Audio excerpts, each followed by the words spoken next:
Hope Entertainment.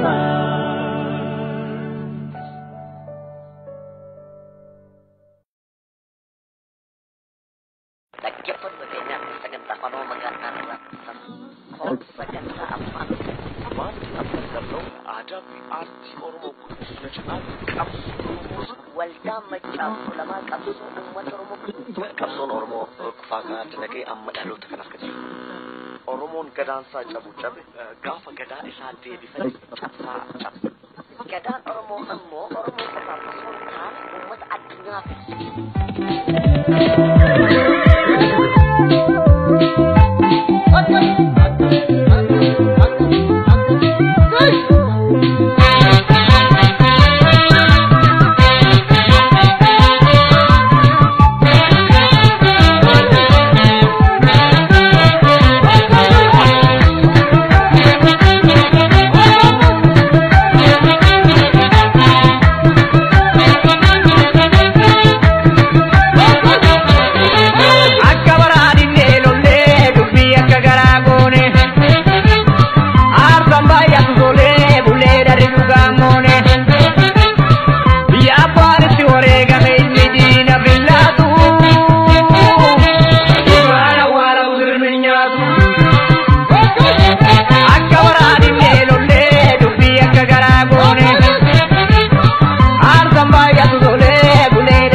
abdano oto inji bano teno lodora biyo magamani